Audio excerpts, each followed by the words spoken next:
Hello and welcome back to Sam Explains the World. I'm your host, Samantha Bremekamp, and welcome to Squashapalooza.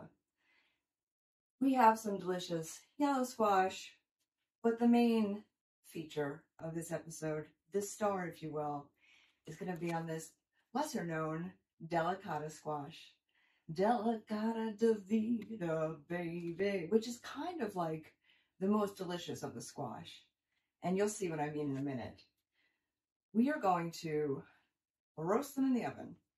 We're going to then, while that's happening, take a pan with some EVOO, and we're going to take some garlic.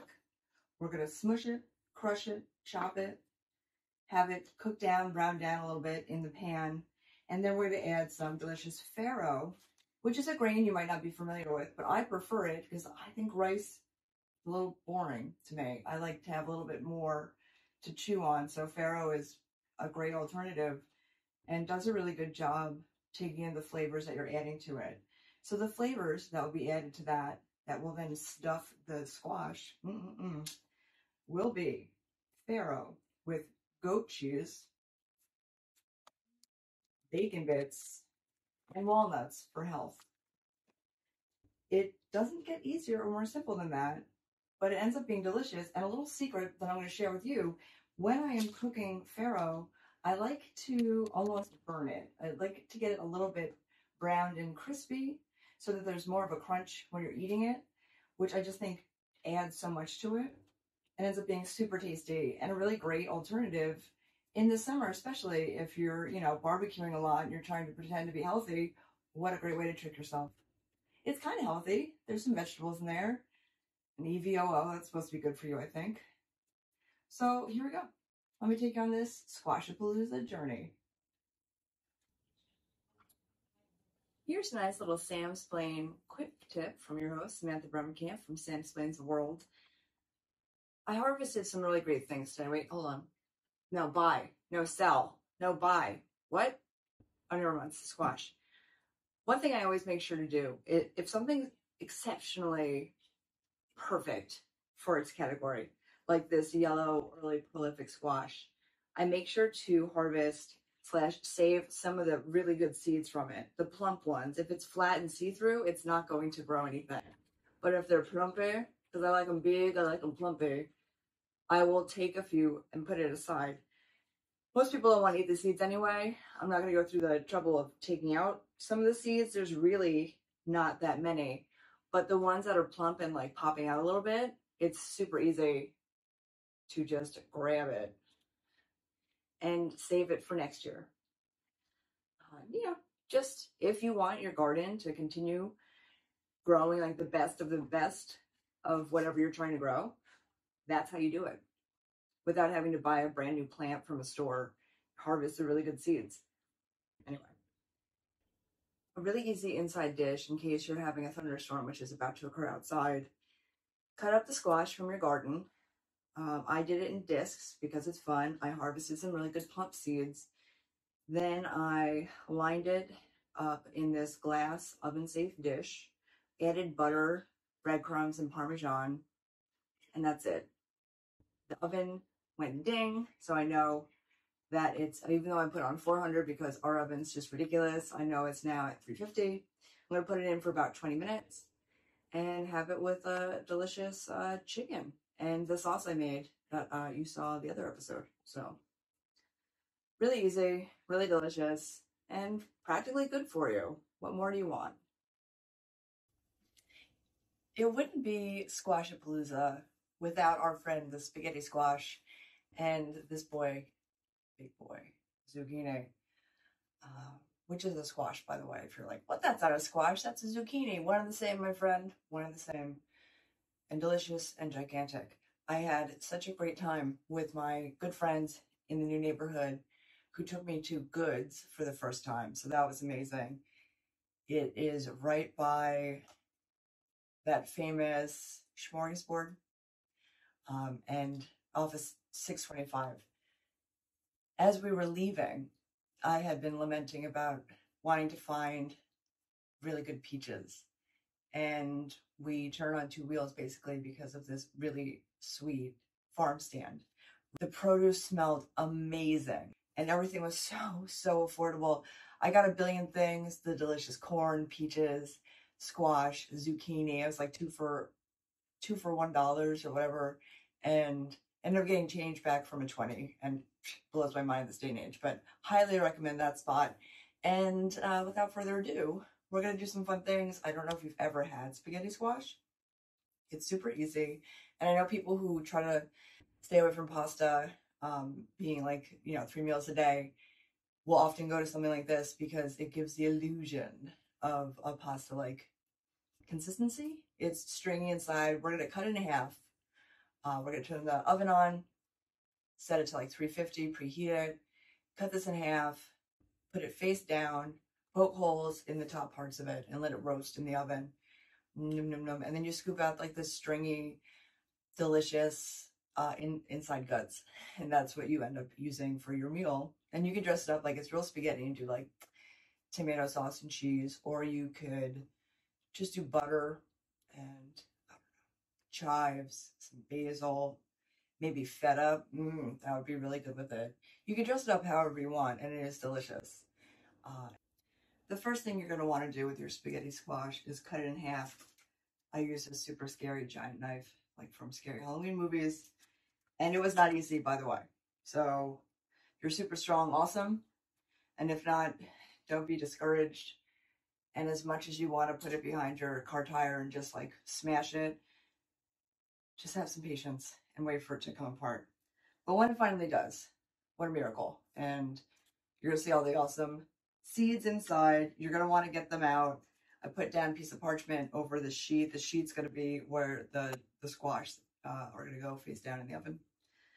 The oven is preheating to 350. And we know the answer to this, but am I going to save all the seeds? Yes. Yes, just like I did. I got a gorgeous cantaloupe from that farm stand. And immediately save the seeds because I want to try to grow it too. Doesn't mean I'm going to stop going to that farm stand though. Supporting them because I do not plan on having peach trees anytime soon. Those were so good. Corn was so good. Watermelon, different types of squash. Ooh, they also had some baked goods, like whoopie pies and stuff. So good. I love old-fashioned, traditional farm stands from my youth, and also because they don't have greedy pricing yet. Huge fan. And I know in Berks County we have some really good ones. So, yes, I know it's easy to just go to the grocery store, but consider supporting local, small businesses where people are growing it themselves. We saw people in the field picking stuff for us to be able to buy for super cheap, which is like, can't be beat. So I'm going to do that for both of these, and then you're going to see me dress it. And I'm going to remove these, rinse them off, and then put them on parchment paper. When the seeds have dried enough for me, I will then put them in a little manila envelope, like one might put in someone's lost tooth. And I label it, and I put the date, the month and the date, so I know when the seeds are from, just so as I'm going forward in gardening, I'm not going to try to necessarily grow super old seeds, like for fun. But I always want to have things that are from the past year or two, has more of a chance of, germinating. And that's the whole idea in gardening. So, all right, hold tight. We're going to move on to the next part. So I finished scraping out both of these halves. If you can look inside, you can see it, the stringiness. When I say stringy, I don't mean it's going to get caught in your teeth because it's a squash, so it's still a soft flesh. That's how it's built inside, which makes it so delightful as an alternative or to just change it up and make it fun. Got out all the guts. I'm going to separately go through the seeds, rinse them off, and get them packed away for next year to share with people and also for my own garden. On the old graham cracker, I saw this really fun thing, sent it to my partner, and voila, just like that, it's here. It's something you can either use to spritz or if you want to do a pour, and it's really fun. But being able to spritz oil for whatever reason is absolutely delightful. I'm just going to do a little oil on the bottom of this pan. The oven is preheating. I'm removing the stem because that would be flammable in the oven, and we're not going to eat that part anyway. And I'm going to put them face down, rub it around in the oil a little bit. And the most important part is going to be poking holes in the top. Now, remember I said that these were really hard. So you could try to use a fork, or I'm going to use probably a thermometer that you use in cooking. And I'm going to like smack it to make the holes. In fact, watch me do it. I use this a lot in things because of the perfect size of the end, friend. And for like, you know, checking for the temperature for stuff. Yeah, but this is easier for me than trying to use a fork because the outside of these are really tough. They're serious, they're significant. And this is actually just venting the squash so it cooks more thoroughly and more quickly. And it feels really good. Get your frustrations out, like that. Or if you're really strong, go ahead, use a fork. It's dealer's choice, whatever floats your boat. But again, venting while you're ventilating couldn't be easier. So that's it. Now that I have put these bad boys on the pan, they're going to go in the oven for a while until they're roasted. And then I'll figure out how I want to dress it up because you have so many options and you can do whatever you want depending on your taste, your food allergies, or the guests you have coming. But it's super easy and delicious and healthy and from a local, really cute farm stand. This time of year, I love it. These spaghetti squash cooked rather quickly, no longer than half an hour. It happened faster than that. You could see the steam. I could smell it, which is why I knew before the alarm went off that they were ready. And I took my trusty fork and I stabbed them because they were upside down. Remember, they were face down. And the fork easily glided through the once super hard flesh of the outside. We're going to let them cool off before I do anything with them. But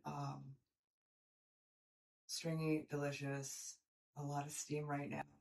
And so easy, just a little EVOO and poking holes in the flesh and putting it in the oven. This is a huge mistake. I'm still going to do it though because it smells so good.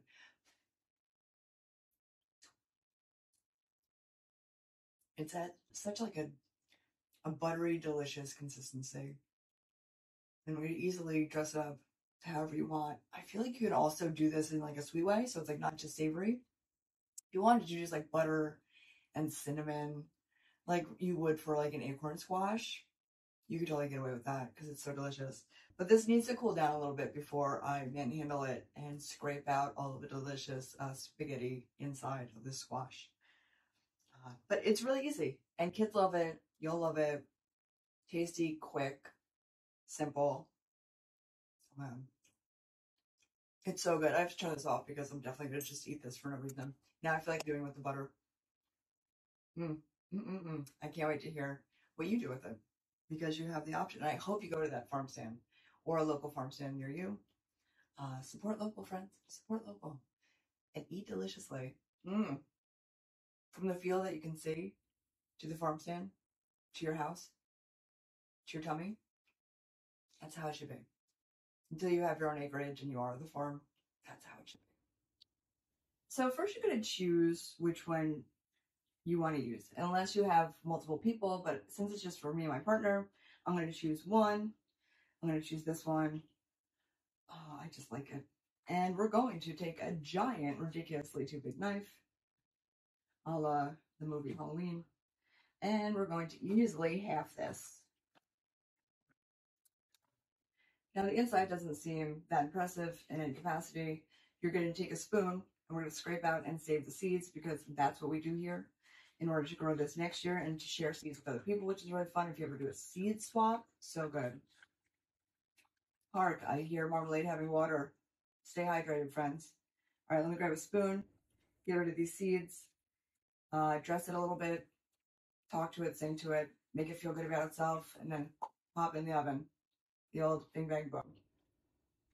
And perfect timing because the oven just went ding ding ding. So I'm going to take a little EVOO. I'm going to line the pan where I'm putting my friends. This fits perfectly. Of course, make sure that whatever you're going to use fits them.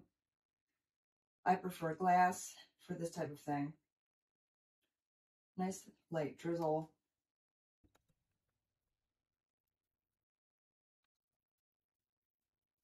Salt. A little fancy restaurant style pepper. And that's it. We're good to go. That's all you need to do with that. Could not be easier. So I'm going to pop this in the oven. And we're going to get to learning how to do the stuffing part, which is so delicious. Even my partner loved it. So I already have the EVOO in the pan. And now I'm going to crush up some garlic and chop it up. I have always done this method. I know that there's a lot of different ways you can do it. And it's really dealer's choice. It doesn't matter. If you don't like garlic, don't use it. If you really like garlic, more of it. That's good for you, and it keeps away vampires if you believe in such silly things, which, no offense, vampires who are watching this, I didn't mean to hurt your feelings. Please don't come for my blood. That's ready. The squash are in the oven at 350, getting nice and baked. And I'm about to brown off some garlic. And then I will add the farro and such and so on, which you'll see. I'll take you with me. But let's pop over here and get this nice and hot. So while the squash is baking, I've turned the stove on and I'm putting the garlic in the EVOO in there to cook it down, to get all that flavor, the delicious, delicious garlic, before I add in the farro to cook, which is scrum diddlyumptious, and I highly recommend it. Get adventurous, try something new. Go beyond white rice. There are so many alternatives. Wheatberry is really awesome. Wheatberry with some like goat cheese and like beet leaves. Oh, maybe some chunks of beet in there. Have that cold or hot. I'm making myself really hungry, but there are lots of alternatives to just plain rice. And I highly recommend trying them. Try all of them. You're going to find things that you like better that fill you up, and I don't know, might even be better for you than just starched rice. But what do I know? Just Sam explains the world. Sam. So I only know what I know, you know? Can you hear that? Garlic is getting feisty as the pan heats up. We'll give that some stirs. Let it understand that it's so close to perfection. It's really going to make this super extra delicious. It could even be a side dish if you want to do something fancy and different for like Thanksgiving, but it can also just be straight up a meal. So you can each have a half, or if you're going to eat more than me, you can have a whole. Simple math. But no, you're not going to trick me into doing math. Not again. So, so good. Okay. While that kicks off, we're going to check the squash and see how they're doing. All right, come with me. We're going to check to see how the squash are doing. Delicata squash.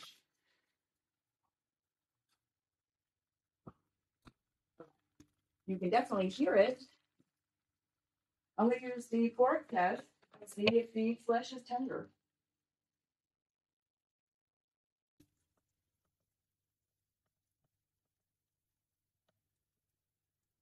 Okay. Tender-ish, but not enough. So I'm going to put it back in, say for another 10 minutes.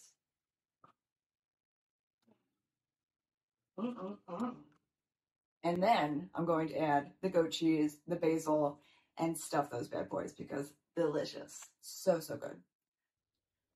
So now that the garlic is nice and browned, I'm going to be adding the farro You can use water, which is what I did last time, but then I read that you can use, you know, chicken broth or stock. So I'm gonna use a little chicken stock instead of water just to add a little bit more flavor. I don't know why I'm like delicately opening. I have like PTSD from like childhood opening like a little juice box. Don't spill it. Okay. So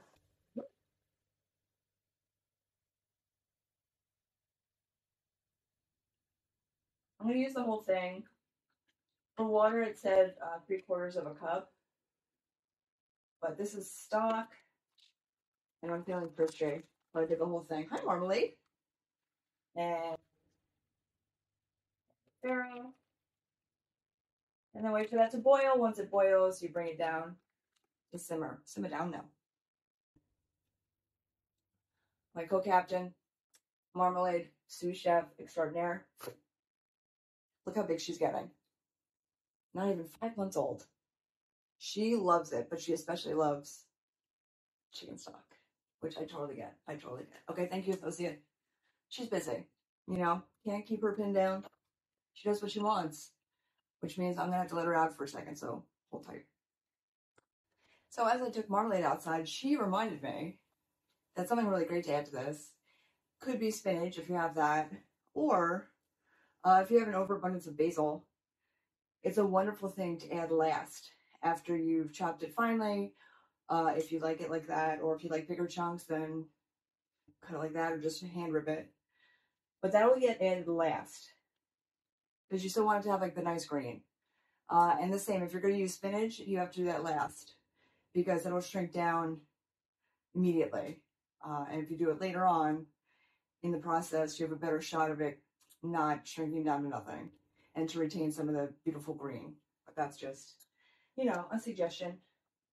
Thanks to Marmalade. So it started to boil, and I have turned it down a little bit to simmer.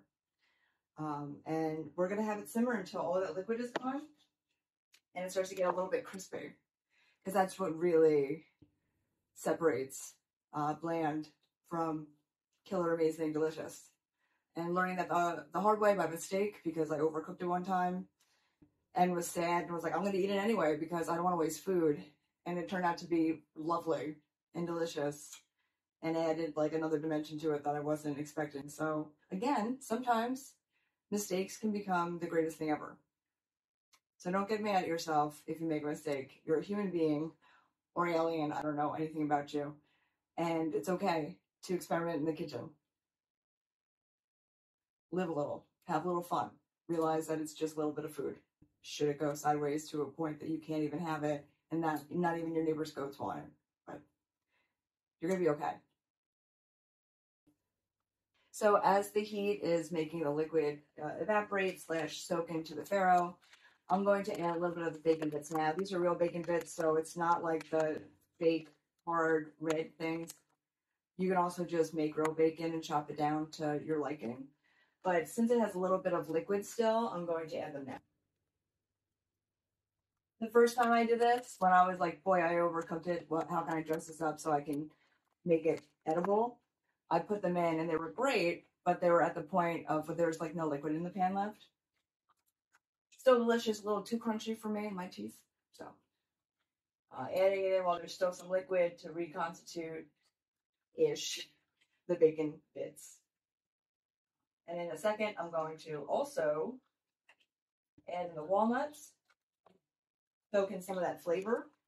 And once it's done, then I will add the cheese. I'll let it cool off a little bit and then add the delicious basil from the garden. I'll just bring you over for a second, take out the heat for a moment. Crush these with my bare hands because I'm like so strong. / they're mostly just bits anyway. You can put different things in it too if you want. If you don't like walnuts, don't use walnuts. It's as simple as that, guys. Stick with me and you're going to be okay in the cooking game. Immediately heat it up enough. I'm probably going to turn it down in a second. But for now, everybody be cool. And just like that, smells good, looks amazing. Let it cool down for a second before I'm going to add in the goat cheese. And then last but certainly not least, the delicious basil. Add some color, add some flavor. I turned the heat off, but I'm putting it back on it to keep it warm. I don't want it to get cold because we're waiting for the squash to heat up. And, you know, again, you could have it as a cold salad, or you can have it in a nice, delicious, delicata, warm squash. With that delicious velvety flesh. Man, I'm getting hungry. So the delicata squash halves that just have a little EVOO, a little salt, a little pepper, are absolutely soft to the touch with a fork. Obviously, I'm not taking something straight out of the oven and touching it with my bare hands. So I'm now going to dress up this delicious stuffing using some basil that I just chopped, grabbed from the garden, thanks to Marmalade reminding me. And I'm going to add some delicious goat cheese. You can also do feta if that's what you're into. I just prefer goat cheese. I like a creamier cheese. It's whatever you want it to be. So good. And the best and hardest part about this is waiting until dinner time. But I want it now. It smells so, so good. Woo! Goat cheese. Oh my gosh. Yum. Gosh. Delicious. Packed with protein, packed with sass, and delicious flavor. And I'm going to easily take a regular spoon and just do scoops and scoop it into the squash, which is going to be so ridiculously delicious. What a way to pair with like the buttery, velvety sweetness of the delicata squash to the farro that has been soaked in chicken stock and cooked with bacon bits, goat cheese, basil, and walnuts. I'm so hungry. Even though I ate, I want this right now. But it's too hot, so I'm going to turn this off and hurt myself. Just kidding, I won't. Wait for it to cool down a little bit. And by a little bit, I mean until it's dinner time. So that we can have it for dinner and not just a random time now. The struggle is real, my friends. But this is super easy, and it's really delicious, and it's really fun if you grow squash in your garden. It worked really well with the yellow squash, which has a different flavor that's more of like a zucchini, a sweeter zucchini. But I just thought it'd be fun to try with the delicata squash, and I was correct. It is remarkably tasty. So I'm going to show you how I'm going to plate it. I'm just going to use one plate. Obviously, later on for dinner, they'll be put on two different plates. Oh my God, I'm so nervous. Oh. I made it, you guys. It's okay. Going to get the super hot pan out of the way. And then I'm going to use this spoon. I think it's small enough to now fill the squash with this deliciousness. It's so freaking good.